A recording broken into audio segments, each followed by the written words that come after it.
Hello everyone, మనం ఇప్పుడు ఈ వీడియోలో ఈజీ అండ్ టేస్టీగా ఆనియన్ పకోడీ ఎలా ప్రిపేర్ చేసుకోవాలో చూసేద్దాం. ఈ ప్రాసెస్లో పకోడీ చేస్తే ఈజీ అండ్ టేస్టీగానే కాకుండా చాలా క్రిస్పీగా కూడా ఉంటుంది. ఇలాంటి ఎక్స్ట్రా ఇంగ్రీడియంట్స్ యాడ్ చేయకుండా మనం రెగ్యులర్గా చేసే స్టైల్లోనే ఇలా పకోడీ చేసుకోవచ్చు. ఈ ప్రాసెస్ చాలా సింపుల్. ఒక్కసారి ఇలా ట్రై చేస్తే డెఫినెట్గా ఇష్టపడి తింటారు. అయితే ముందుగా 2 cups ఆఫ్ ఆనియన్ తీసుకోవాలి. నేను ఇక్కడ కప్స్ వైజ్గా ఎందుకు మెజర్ చేస్తున్నాను అంటే ఆనియన్స్ అన్ని సేమ్ సైజులో ఉండవు కాబట్టి కప్స్లా మెజర్ చేస్తున్నాను.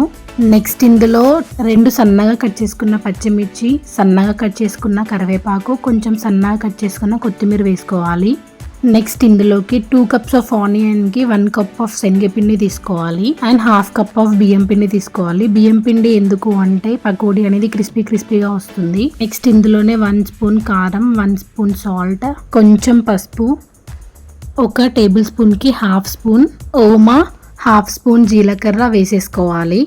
ఇవన్నీ వేసేసాక ఒక్కసారి ఇదంతా మంచిగా మిక్స్ చేయాలి. ఇదంతా మీ హ్యాండ్స్తో మంచిగా కలిపేశాక ఆ వచ్చే కన్సిస్టెన్సీని బట్టి అందులో వాటర్ యాడ్ చేసుకోవాలి.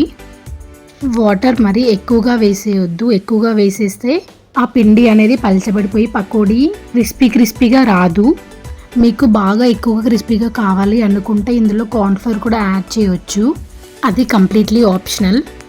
సో నెక్స్ట్ ఇందులో వాటర్ యాడ్ చేశాక ఈ పిండిని మళ్ళీ ఒకసారి మంచిగా కలిపేసుకోవాలి. పకోడీకి పిండి అనేది ఈ కన్సిస్టెన్సీలో రావాలి, మరి గట్టిగా ఉండాలి, అస్సలు పలచబడొద్దు. పిండిని ఇలా ప్రిపేర్ చేసుకొని పక్కన ఉంచుకున్నాక నెక్స్ట్ ఒక ప్యాన్లో డీప్ ఫ్రైకి సరిపడా ఆయిల్ తీసుకోవాలి.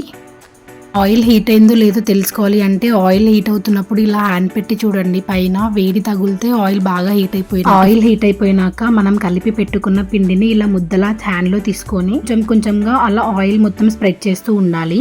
స్ప్రెడ్ చేయకుండా ముద్దలా ఒకటేసారి వేసేస్తే పకోడీ అనేది లోపల ఉడకకుండా పిండిలా అలానే ఉండిపోతుంది. ఈ పకోడీ అనేది ఆయిల్లో వేసాక 1 సైడ్ మంచిగా ఫ్రై అవ్వనివ్వాలి. 1 సైడ్ ఫ్రై అయిపోయాక ఇంకో సైడ్ కూడా రివర్స్ లో వేసేసి మంచిగా ఫ్రై చేసుకోవాలి. మీరు ఎప్పుడైనా గుర్తు పెట్టుకోండి, పకోడీ వేస్తున్నప్పుడు స్టవ్ అస్సలు సిమ్ లో ఉంచొద్దు.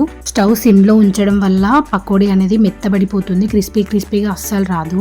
ఇలా 2 సైడ్స్ మంచిగా ఫ్రై చేసేసుకున్నాక ఆయిల్ నుంచి పకోడీ తీసేసుకోవడమే. మీరు ఆయిల్ నుంచి పకోడీ తీసేసాక వేరే దాంట్లో వేసేటప్పుడు కింద టిష్యూ పేపర్ లేదా పేపర్ వేసేసి వేయండి. దీనివల్ల ఈ పకోడీకి ఉన్న ఎక్స్ట్రా ఆయిల్ ఏదైతే ఉందో అదంతా పేపర్కి ఇంకిపోతుంది. అప్పుడు మీకు తినేటప్పుడు ఆయిలీగా అనిపించదు. సో ఇదే ప్రాసెస్ రిపీట్ చేస్తూ మిగిలిన పిండిని కూడా ఇలా ఆయిల్లో వేసేసుకొని ఫ్రై చేసేసుకోవడమే. ఇంతే, simple, easy and tasty and క్రిస్పీగా కూడా ఉండే పకోడీ రెడీ అయిపోయినట్టే. ఒక్కసారి ఈ ప్రాసెస్లో ట్రై చేయండి, డెఫినెట్గా అందరూ ఇష్టపడతారు. వీడియో నచ్చితే లైక్ చేయండి, షేర్ చేయండి and don't forget to subscribe. ఇంకా మీకు ఎలాంటి వీడియోస్ కావాలో కూడా కామెంట్ చేసేయండి.